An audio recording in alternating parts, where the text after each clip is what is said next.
కాంగ్రెస్ 28 స్థానాల్లో కనిపిస్తోంది. ఇక అత్యంత ఆసక్తికరంగా కనిపించింది అందులో మమతా బెనర్జీ వర్సెస్ ప్రధానమంత్రి నరేంద్ర మోదీ, వెస్ట్ బెంగాల్ వర్సెస్ కేంద్ర ప్రభుత్వం అన్నట్టుగా కనిపించినటువంటి వెస్ట్ బెంగాల్లో కూడా 294 స్థానాల్లో మెజారిటీ అనేది 148 స్థానాలకు కనిపిస్తుంది. అందులోనూ పర్టికులర్గా 148 స్థానాలు ఒక మ్యాజిక్ ఫిగర్ క్రాస్ అయినటువంటి పరిస్థితి బీజేపీకే ఉన్నది అనేది ఇప్పుడు వస్తున్నటువంటి ట్రెండ్స్ని బట్టి చూస్తే తెలుస్తోంది. బీజేపీ 138 స్థానాల్లో ఆధిక్యంలో కనిపిస్తోంది. టీఎంసీ 121 స్థానాల్లో ఉంది. కాంగ్రెస్ 6 స్థానాల్లో కనిపిస్తోంది. లెఫ్ట్ పార్టీలు ఒక స్థానంలో ఉన్నట్టుగా. సో మమతా బెనర్జీ 2 స్థానాల నుంచి పోటీ చేశారు. భవానీపూర్లో గతంలో ఓడించినటువంటి సువేందు అధికారి ఫస్ట్ రౌండ్లో ఆధిక్యంలో కనిపించారు. 3000 ఓట్ల పైచిలుకు మెజారిటీ అనేది ఫస్ట్ రౌండ్లో సువేందు అధికారికి కనిపించినప్పటికీ అది సెకండ్ రౌండ్కి వచ్చేసరికి మమతా బెనర్జీ ఆధిక్యంలో ఉన్నట్టుగా లెక్కలు చెప్తున్నాయి. ఇప్పటిదాకా వస్తున్నటువంటి అంచనాలని బట్టి చూస్తే తెలుస్తోంది. బట్ ఓవరాల్గా అయితే తమిళనాడు రాజకీయాల్లో టీవీకే శాసించబోతోంది. పార్టీ పెట్టినటువంటి తొలినాళ్ళలోనే బోల్డని కష్టాలు పడి అందులోనూ ఎలక్షన్స్కి కొన్ని నెలల ముందే పార్టీని స్థాపించినటువంటి టీవీకే విజయ్ తన మార్క్ను చూపించబోతున్నారు. తన మెజారిటీ అనేది ఇక్కడ కనిపిస్తోంది అనేది. బట్ అక్కడ ఆసక్తికరంగా తమిళనాడు ముఖ్యమంత్రి స్టాలిన్తో పాటుగా ఆయన కుమారుడు ఉదయనిధి స్టాలిన్ ఫస్ట్ రౌండ్లో వెనకబడినట్టుగా అర్థమవుతోంది. ఇప్పుడు వస్తున్నటువంటి ట్రెండ్స్ని బట్టి చూస్తే వాళ్ళు వెనకబడినట్టుగా ఉంది. అండ్ కేరళకి సంబంధించి పినరాయి విజయన్ ఇప్పుడు తన ట్విట్టర్లో బయోడేటాను కూడా మార్చుకున్నారు.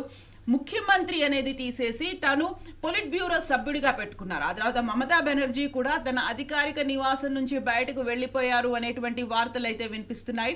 ఓవరాల్గా అయితే ఇప్పుడు అక్కడ ఉన్నటువంటి ఈ 4 రాష్ట్రాలతో పాటుగా కేంద్రపాలిత ప్రాంతానికి సంబంధించి చూస్తే ఎగ్జిట్ పోల్ ఫలితాలు ఎగ్జాక్ట్గా కనిపించాయా, ప్రజలు ఏం కోరుకున్నారు, ఏది మిస్ అవుతున్నారు.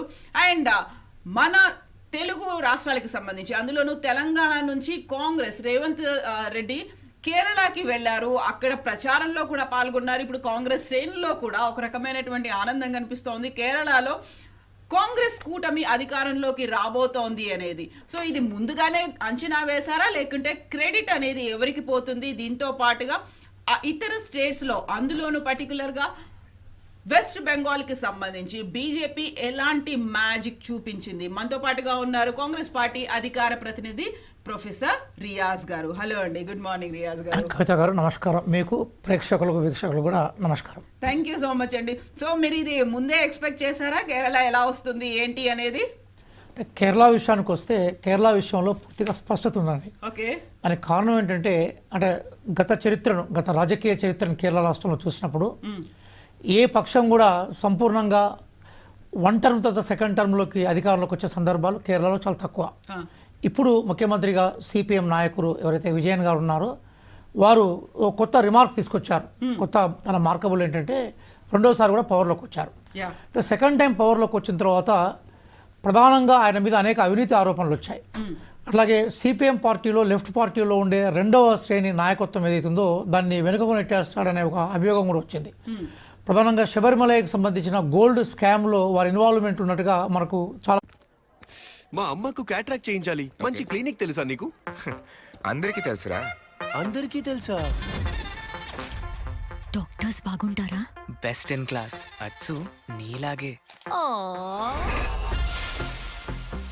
ఏమయ్యా, నన్ను సరిగ్గా చూస్తారా? అక్క, కంటికి రెప్పలా చూసుకుంటారు. అక్కడ లాస్టిక్ సర్జరీ చేస్తారా? చేస్తారు. ఎక్విప్మెంట్ అయితే బెస్టే. సర్జరీకి చాలా టైం పడుతుందా? నీ డెలివరీ కన్నా ఫాస్ట్ గా అవుతుంది. నా బడ్జెట్ లో అవుతుందా? నా బడ్జెట్ లో అయింది మేడం.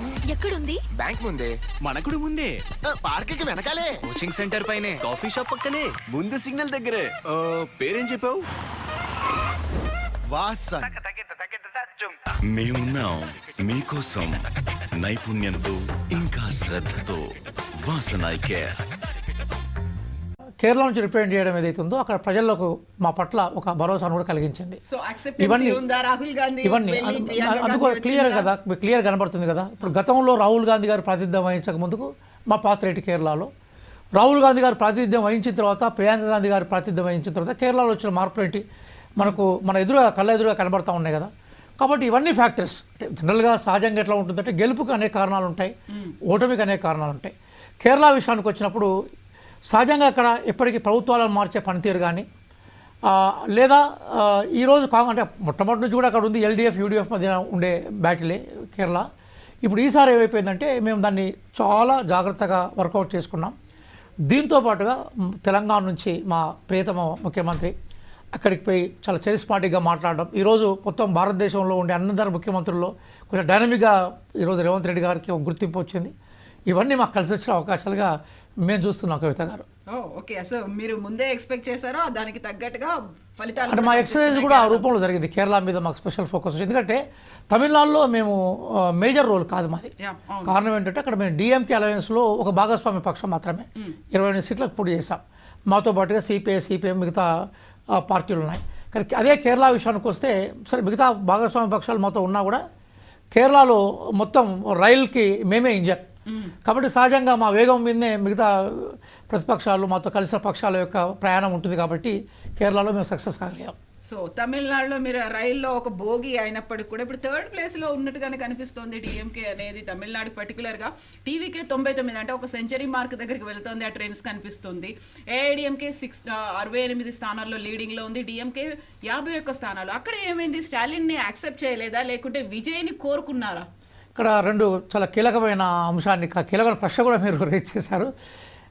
వాస్తవంగా తమిళనాడులో కానీ కేరళలో కానీ 5 సంవత్సరాల తర్వాత అధికారంలో అనేది అంత సులభమైన విషయం కాదు. అంటే వాటి పొలిటికల్ చరిత్ర, వాటి పొలిటికల్ ప్రొఫైల్ ఆ విషయాన్ని చెప్తా ఉన్నాయి. ఇక్కడ కూడా స్టాలిన్ మొదటిసారి మాత్రమే కాకుండా రెండోసారి కూడా భారీ మెజార్టీతో గెలిచి 10 సంవత్సరాలు పూర్తి చేసుకున్నాడు.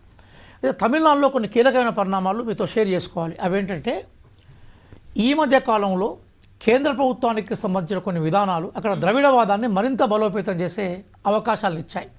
ఒకటి, హిందీకి సంబంధించిన అంశాల మీద పదే హిందీ అంశాల మీద అమిత్ షా గారు కామెంట్ చేయడం ఏదైతుందో తమిళ్ యూనిటీ వైపు వాళ్ళని ప్రజల్ని మరొకసారి మళ్లించింది. రెండో అంశం ఏదైతుందో డీలిమిటేషన్ ఏదైతుందో ఇది కనుక అమల్లోకి వస్తే దక్షిణాది రాష్ట్రాలకు ప్రాతినిధ్యం తగ్గుతుందనే విషయం మీద కూడా తమిళ ప్రజలు సీరియస్గా ఉన్నారు.